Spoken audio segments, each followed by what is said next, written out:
Welcome to this session of History of Western and Indian Art.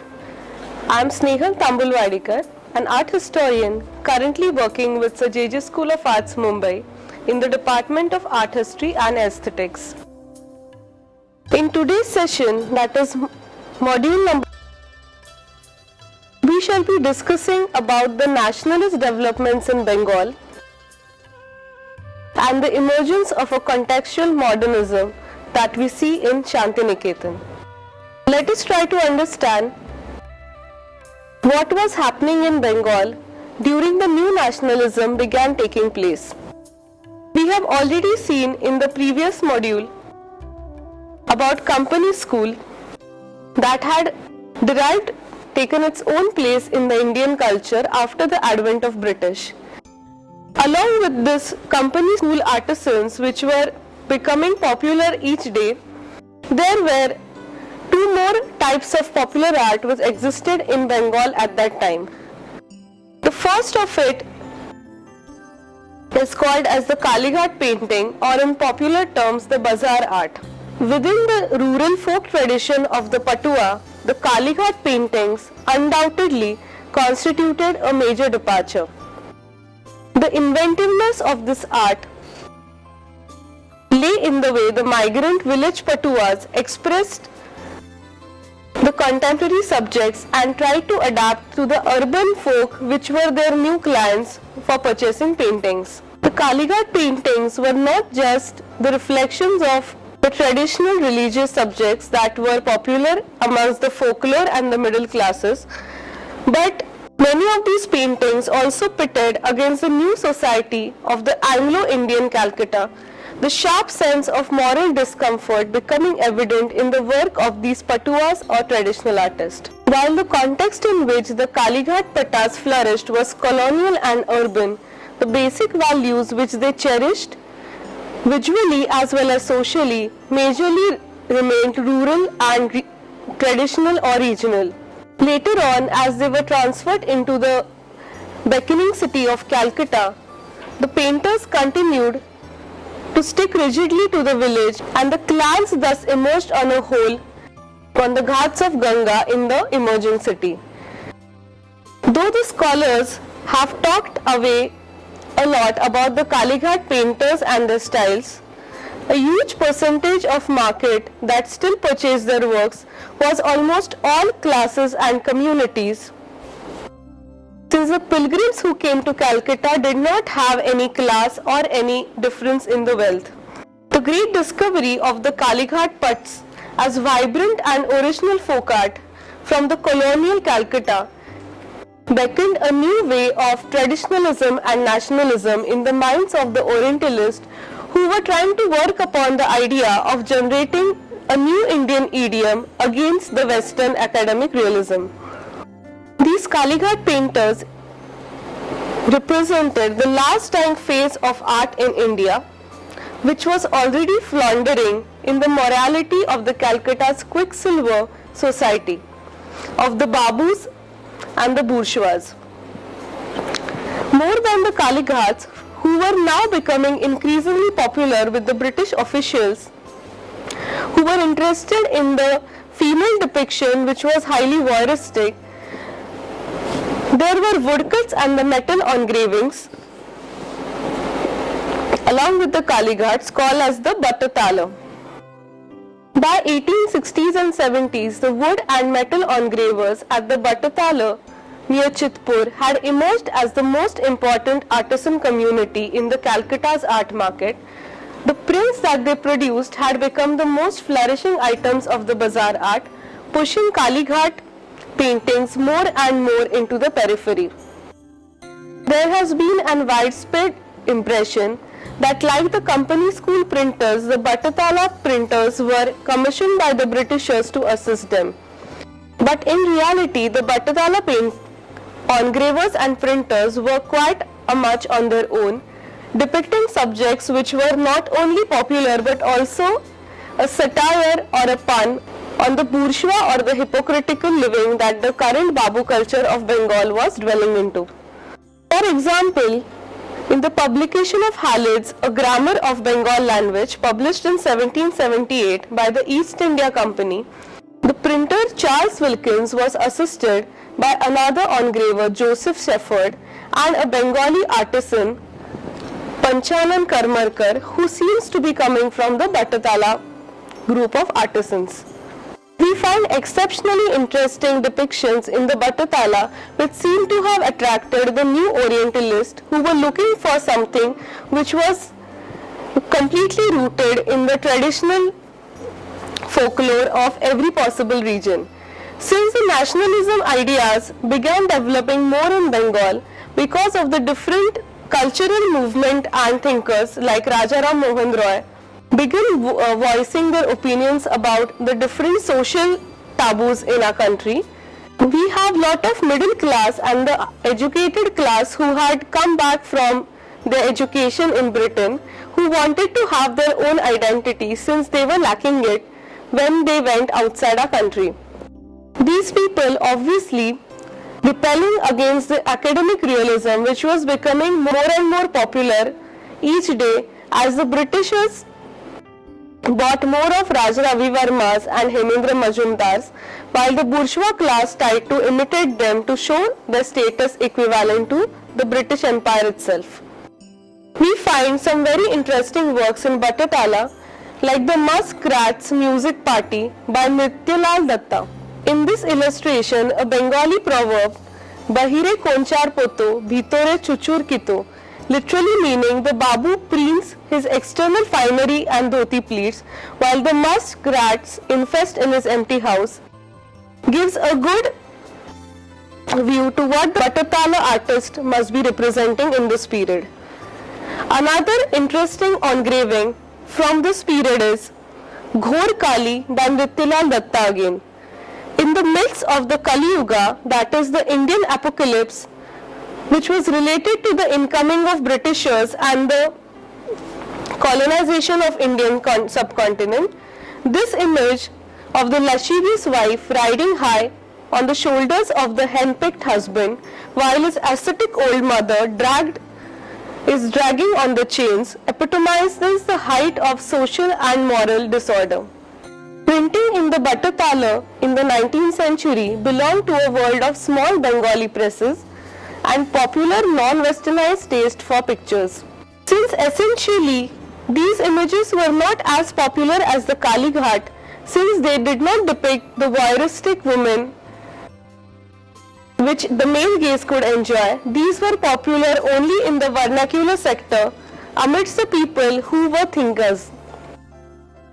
Such kind of imagery thus became popular with the Orientalist and the Nationalist who were trying to make or force their own ideas in the developing culture of the youths. Amidst these, we have a number of anonymous painters who began shifting the forms of religious iconography. The gods and goddesses who were depicted now in the works of Bengali artists were not typically to give pleasure like in the works of Raja Ravi Verma, but rather the ones who could give some kind of advice to the people who bought them.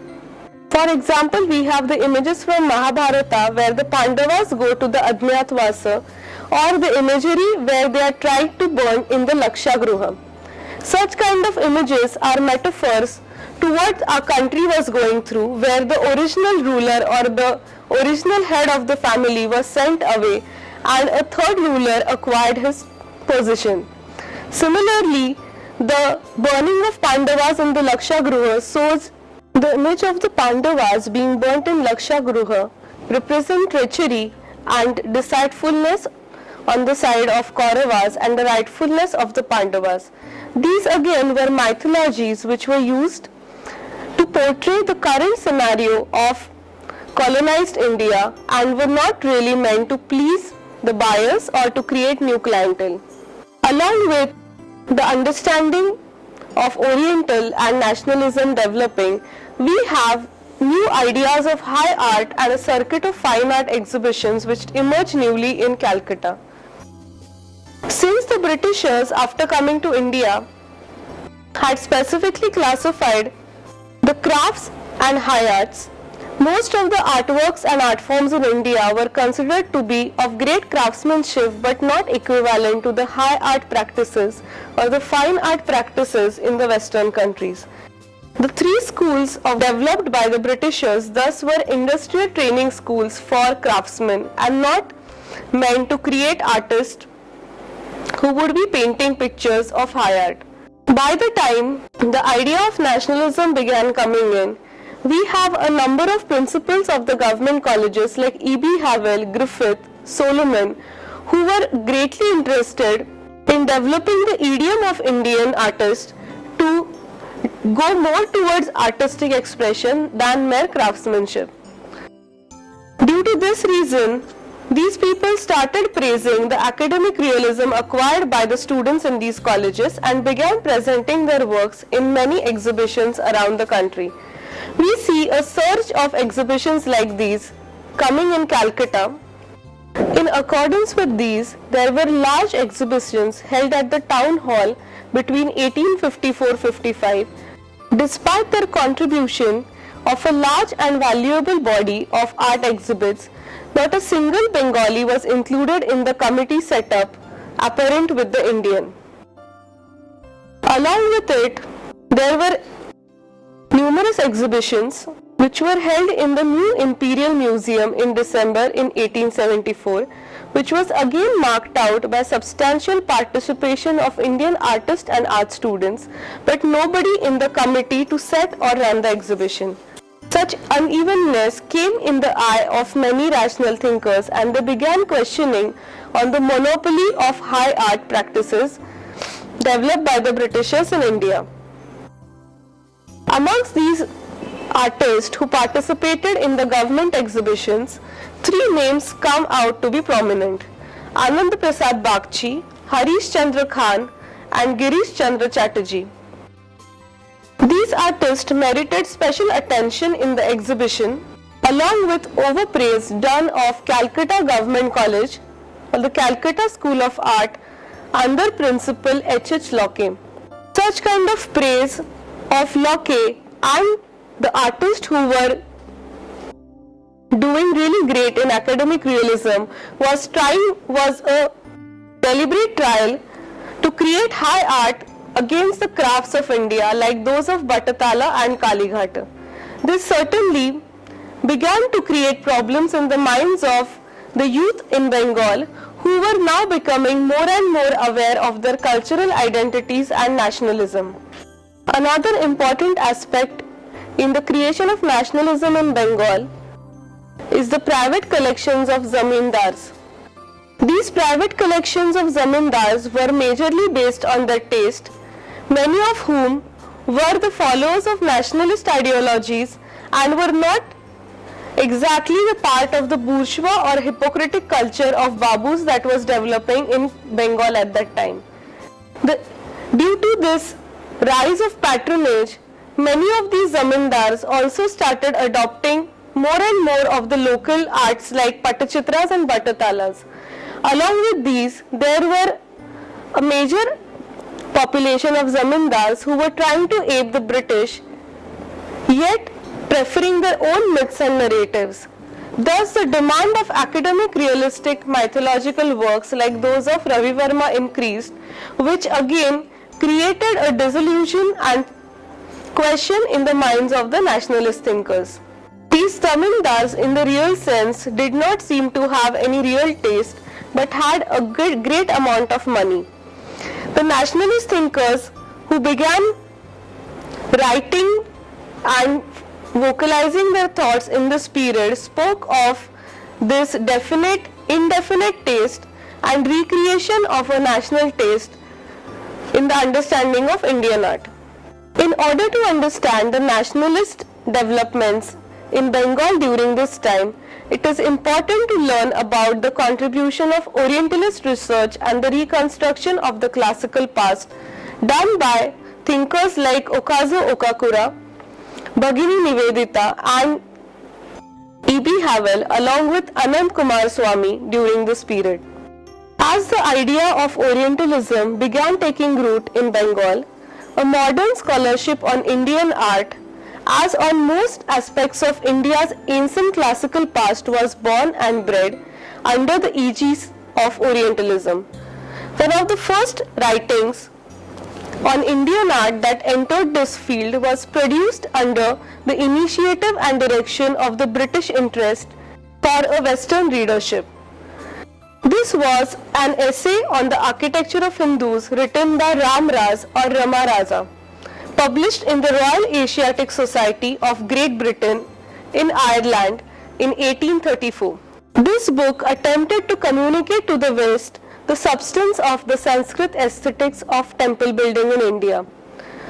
While the British were relying on a Hindu, a young local judge of Bangalore, to use his linguistic skills to uncode the aesthetic canons of Hindu temple building, Ramras himself had to depend heavily on the local Brahmins who were well aware of the texts which were written in Old Sanskrit. Ramarajas was one of the first examples of the careful text-based analysis of Indian art to explain the science of the South Indian architecture to build structures. The most extensive and the most perfect of the books that he referred to was the Manasara. This book and its popularity affirmed the emphasis placed by the Orientalist on the beauties of classical past of India. Ramaraja's book underlines the main problem that comes forth while studying the text or class or the understanding of Indian art. He pointed to the dichotomy of the Brahmin authorities and the working worlds of high knowledge of the artisans and the craftsmen, where a practical knowledge of methods and canons was passed from generation to generation. He thus made it clear that Indian artisans were not mere dolls like the Britishers were trying to portray, but they did not know the text, which were limited to a particular class of Brahmins who could read Sanskrit. But these artisans were following these golden classical texts and passed it on to their further generations, thus following the rich tradition which existed in India. Notwithstanding the many problems, the essay on architecture of Hindus had an enthusiastic welcome and reception in the West. A similar kind of progress and antiquity in Indian architecture was taken up again by a Bengali scholar called Rajendra Lal Mitra when he began writing the book The Antiquities of Orissa, published during 1875 to 80. The Antiquities of Orissa can be classified on the one hand as an art historical book or study of Hindu architecture and sculpture in Orissa, describing at length the evolution of iconography of the various imageries of gods and goddesses. It also carried a rich corpus of illustration of the temple structure, the carved pillars, the railings, and the intricate designs which were done on the outer and inner walls of the temple. But the main thrust of the work was also, to use Havel's later diatribe, more archaeological than artistic. It had been Ferguson's belief that architecture in India provided an insight to its culture, religion and ethnography more than any other art in this region. Rajendra Lal Mitra had accordingly a special interest in reconstructing the social, cultural and religious history of the period and region based on his study of the Orissan temple structures. The emphasis here was clearly on antiquity as a self-professing value and essence of Indian civilization. Another book published by Mitra, called as the Buddha Gaya, the Heritage of Shakya Muni, published in 1878, provided lavish maps and photographic archaeological images of the sites at Bodh Gaya. The archaeologist finally emerged with color photographs of the sites and provided even more classical information about various historical sites in our country. Along with the framework of Orientalism, there was a shimmering cultural nationalism in Rajendra Lal Mitra's works. The strongest expression of the same came in the challenge he posed to Ferguson's classification and analysis of Indian architecture styles, particularly his notion that all Indian architecture had emerged from the Greek and Roman influences. Mitra argued that the sheer coincidental factor that there was no stone building that could be found during the rule of Ashoka did not mean that the Indo-Aryan architecture was learned from the Greeks. Given the distinctly original style of the Ashokan pillars, the then and their complete independence of the Greek columns, he was convinced that the Indo-Aryans must have had their own history of architecture and set of ideals with which they did the building. These assertions of Mitra point out to some of the earliest reactions against the notions of Hellenistic hegemony of Indian art, which were made to be more prominent in the debates initiated by Kumaraswamy on the Gandhara style. The quest for the national identity of India was majorly based on the glorious past of it being an Aryan civilization. Along with the books which were focusing on the historicity of Indian classical architecture and sculpture, there came about many books in Bengali which discussed about the learning of art of drawing, which could be naturalistic and not particularly based on academic realism or Indian art.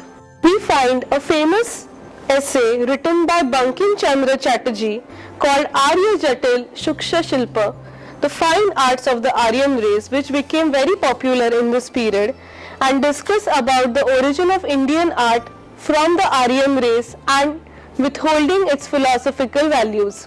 We also have another book published during this time, Charuchandra Nag's Chitravidya, Lessons in Drawing and Painting, which was published in 1874 and tried to cater a need which neither the English drawing books nor the Bengali books could have supplied in order to learn basics of art. Along with the number of publications like these books, there came about a number of art journals which were published in English and Bengali both, and were popular with not just the elite or intellectual class but also the middle classes who were educated. One of these art journals is Shilpa Pushpanjali, with primary interest in the matters of teaching, training and vocation in the arts. From the esoteric realm of training and teaching, the book slowly began moving towards a more aesthetic quotient of understanding art, which was called as the Bhava. Balendranath Tagore's essays, transcenders of this kind of art, which spoke more about bhava or emotion, and rasa nishpatti, which were the basis of aesthetic idioms in art, appeared in a journal called as the Sadhana. Illustrations of poems of Rabindranath and Vijendranath Tagore also came to be published in another journal called as the Pradeep, begun by Ramananda Mhatre and J.P. Ganguly. There was nothing new about Pradeep, but it helped in spread of this classical awakening of the Indian past. One of the most important magazines that appeared in the publication scene of Bengal is Prabhasi, which would carry the trends of reproduction of paintings of the classical old, nationalistic criticism and writings to a new height. It was a brainchild once more of Ramananda Chatterjee, a college lecturer in English, who since 1880s was constantly trying his hand at editing and publication of magazines. Prabhasi and later its English counterpart, the Modern Review, would be the most prominently successful of his journalistic attempts. It was in the pages of Prabhasi and the Modern Review, published from 1907, also from Allahabad, that a sharp break would occur in the kind of Indian painting that was sponsored and in aesthetic propaganda that grew around it. After the transfer of E.B. Havell as the principal of Calcutta Government College from Madras, there came about a new insurgence of nationality and love for Indian art, along with these magazines and publications which were already vocalizing it. E.B. Havell, who was transferred from Madras to Calcutta School of Arts as a principal, was an ape of Indian beauty art.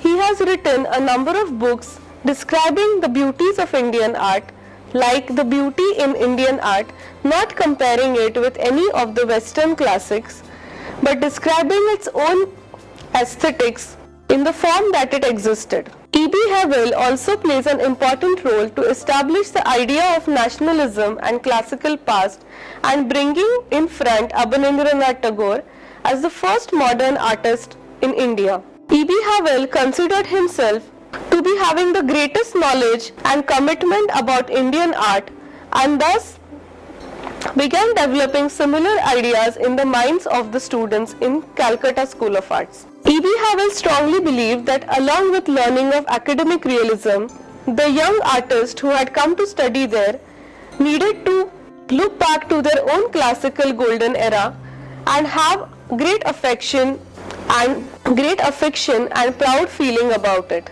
Just as Havell looked at himself as the protagonist or the main champion in Indian art, he also wanted to showcase and portray Abanindranath Tagore as his new protege. In an article in the Studio in 1902, Havell presented Abanindranath to the West as the real hope and future in Indian art. In 1905, he drew Abanindranath Tagore to the post of Vice Principal in the Calcutta School of Arts. The close examination of Abanindranath Tagore's appointment shows the dual nature of Havell's intentions. By appointing Abanindranath, Havell was able to satisfy his two main issues and have a candidate who was a thorough all-rounder in artistic training, especially in practical and technical work. E.B. Havell not only began propagating his ideas through magazines and to Abanindranath Tagore, but also began encouraging thinkers like Kumaraswamy, Bhagini Nivedita to vocalize their thoughts about Indian art and spread the idea of Orientalism. This is the time when Oriental Society of Asia had begun rooting its feet in the ideas of people like Rabindranath Tagore, who already had ideas which were parallel to the Swadeshi and pan-national movement. The nationalism and the revival school that begins in Bengal does not come about only through visuals, but they also have a great contribution in understanding of the text in Sanskrit. These people not only discussed about the beauties of Ajanta and Ellora, but also discussed about the great epics of Kalidasa, as also books like Natya Shastra, Chitra Sutra, and the many works of Abhinav Gupta who had written on Rasa. Kumaraswamy, Bhagini Nivedita both tried to profess the beauties of Indian aesthetics, which unlike the Western ideas was not solely dependent on the physical beauty of art, but rather looked at more spiritual understanding and enjoyment. Art in India, as these both professed, was made for the spectator, and the enjoyment that we derived out of it was every emotion and not just something that would satisfy the taste of people.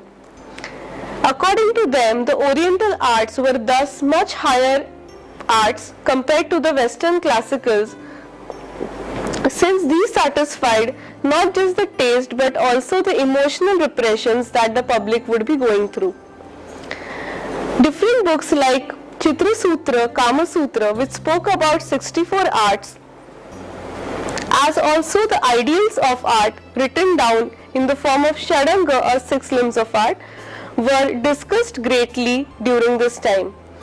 These ideals were related to the beauties of paintings in Ajanta, and thus Abanindranath Tagore along with Kumaraswamy tried to translate them in their own contemporary times such that artists would follow them and create the marvels like Ajanta artists created a long time back.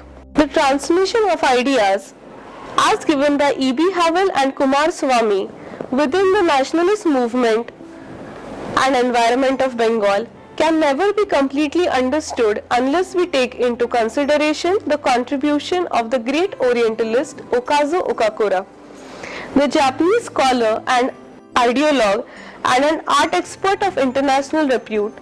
Margaret E. Noble, better known as Sister Nivedita, also is a prominent figure amongst the Orientalists.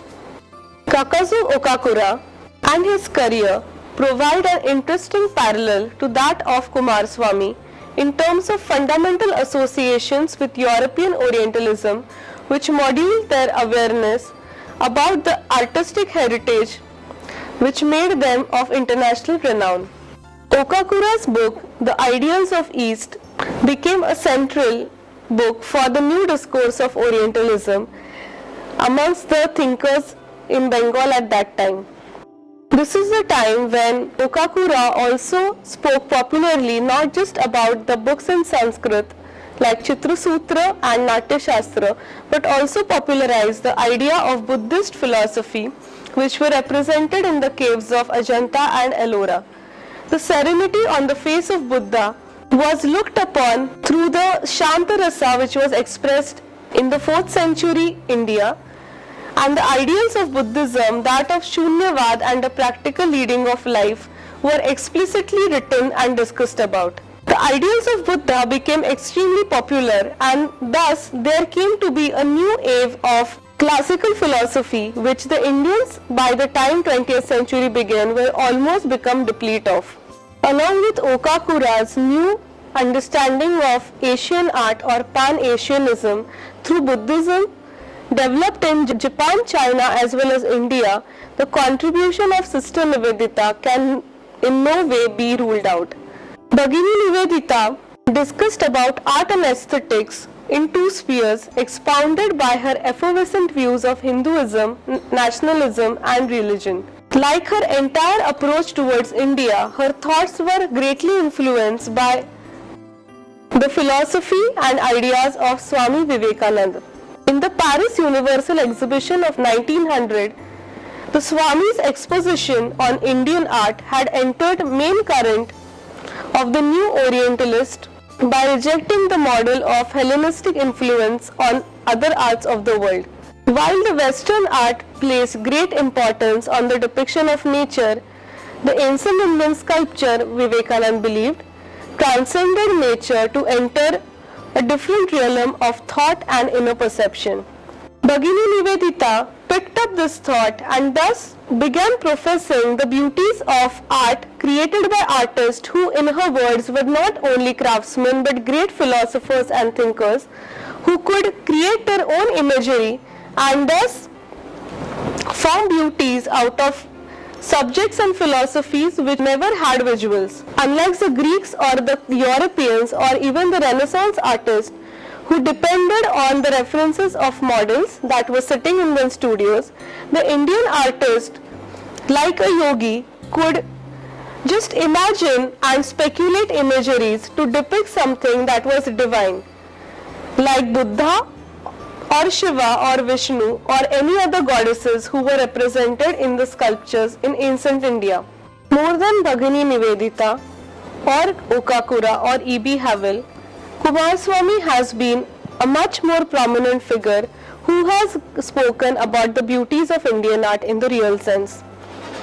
Kumaraswamy, in most of his essays, where he discusses the formal aspects and beauties of Nataraja or Shiva or Vishnu or even Kali, who was remade every year in Bengal, speaks about the aesthetics of Indian understanding which goes beyond the visuals towards understanding of spiritual beckoning. The gods in India, as Kumaraswamy said, did not represent the physical beauty or did not represent perfection, but rather were visual depictions of powers which human mind could only conceive but cannot create the literal translation of. In this sense, Kumaraswamy tried to put on the philosophies which were generated in the books with his own understanding of formal education in Britain, tried to idealize the sculptures and paintings which he found in Bengal at that time. Because he was already into the methodologies of Orientalism, he could not think otherwise and began teaching the different new thinkers and the youths who were learning in Government Art College, already influenced by E.B. Havell, to to imitate what was ancient in India and completely give away the European traditions. Along with these art movements and Orientalism, the Swadesi movement, the non-cooperation movement which were taking place in the fight of independence also influenced the development of nationalist idiom in art in Bengal. During this time, Bengal had books which were not only describing the classical Indian art but also spoke about the rich literature culture and also the rituals and traditions which we were beginning to forget because we were trying to ape the European masters. We also have in this period great works like Gitanjali of Tagore or Anand Mat written by Bankim Chandra Chatterjee, which had become popular drama and verses in all the youths living in Bengal at that time. Also, we have a very important beckoning of institution and patronage which came from the Tagores, or that is the Jorasanko house. More than E.B. Havell and the School of Arts, it was the Tagore house of Jorasanko which had become the new center of the art movement. The art activity in Jorasanko concentrated around the famous Dakshinar Veranda or the south veranda of the house, or the Baitak Khana or the drawing room. Here, the Tagores invited all the like-minded thinkers, the poets, the literati, the magazine writers as well as visual artists and musicians to come together and discuss the new Orientalistic ideas as also the movements of independence. Here thus gathered Abanindranath students, other amateur painters, Japanese artists, European art critics and connoisseurs, as well as dealers in Indian art. The Jorasanko house in general had come to exude an oriental atmosphere. The switch in painting styles was accompanied by a general overhauling of interior decoration and building making, which was encouraged by the Tagore family. All the expensive Victorian furniture was now replaced by the new indigenous range that was personally designed by Abanindranath Tagore. Under the supervision of Gangendranath Tagore, who was an expert craftsman, new ideas of decor were drawn from both classical and folk cultures, while a replica of Garuda pillar of Puri temple found its way to the Baitak Khana of Jorasanko. A medley of Mughal and provincial miniatures, Pahadi miniatures, Tibetan scrolls and manuscripts, and a variety of folk and tribal arts had now become the part of the Tagore house and adorned the walls of Jorasanko.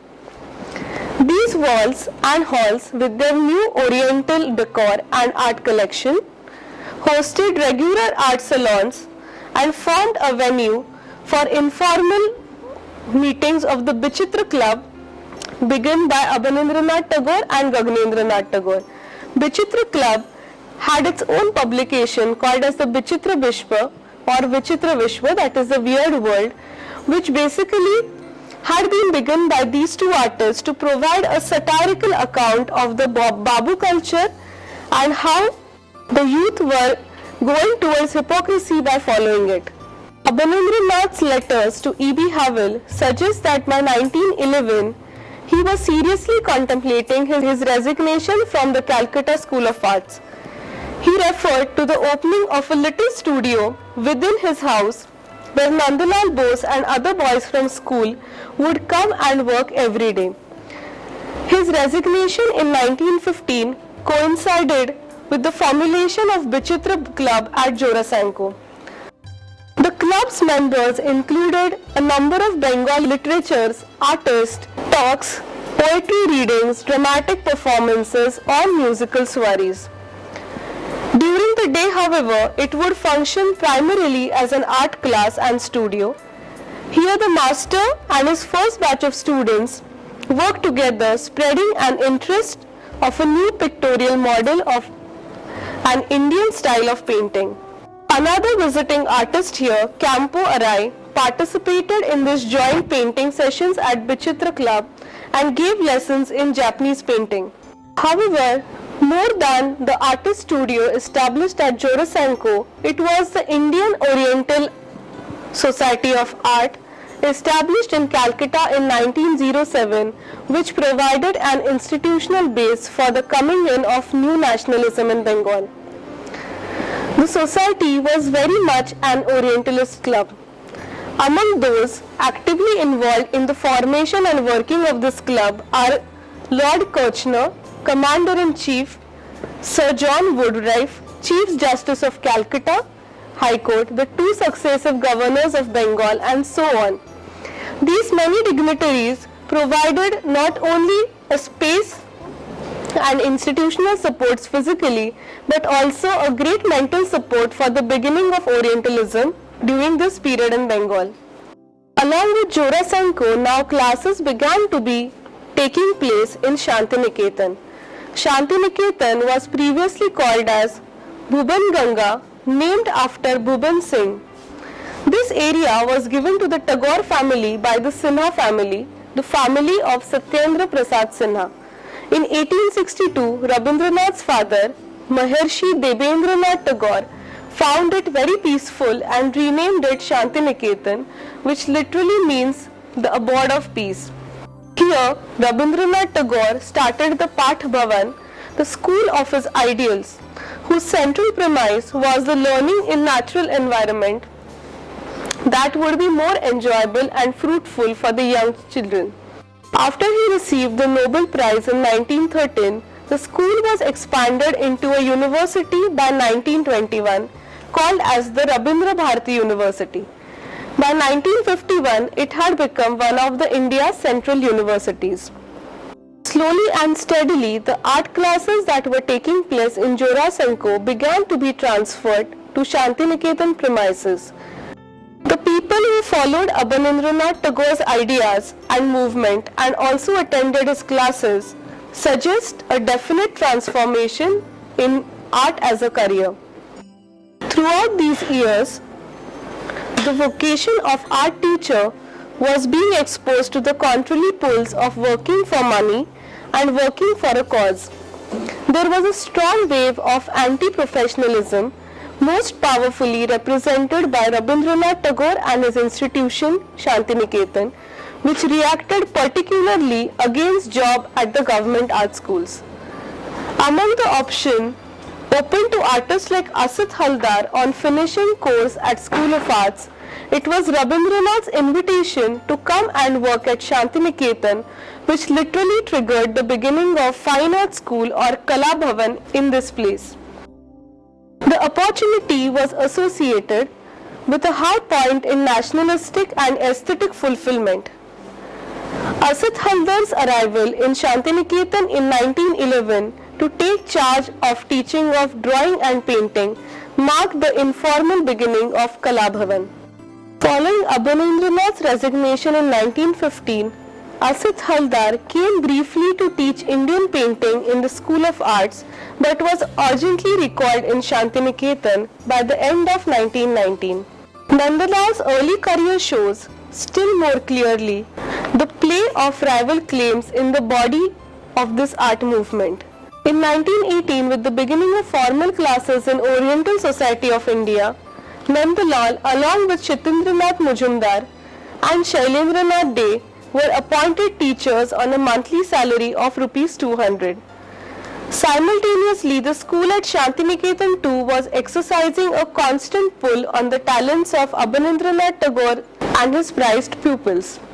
Between 1918 and 1920, Nandalal was shuttling back and forth between the Society of Oriental Art and Kala Bhavan at Shantiniketan. By 1920, the Art Center at Shantiniketan had come to define its position as an alternative school to learn arts in India along with School of Arts and the Oriental Art Society. The beginning of Kala Bhavan in Shantiniketan marked a new contextualized nationalism and its beginning in visual arts in Indian art history. Kala Bhavan or Shantiniketan, along with the training of visual arts, also like the Jorasanko House, had permanent classes teaching classical Indian music, poetry and literature. The whole compound effect of all these ideals which were given to children during the educational phase made them go back to the classical beauties of Indian art and thus give away with the academic realism that the School of Arts or JJ School of Art was trying to impregnate in the minds of youth in India. The different reasons thus, like the Orientalism, the Kalighat Bhattatala, looking back at the beauties of classical Indian art, the various publications and of journals and books that took place in Bengali, that is vernacular language of Bengal, had a remarkable effect on the minds of the youth and thus led to and contextualized modernism in Shantiniketan and formation of Kala Bhavan, one of the pioneering schools of art education in India even today.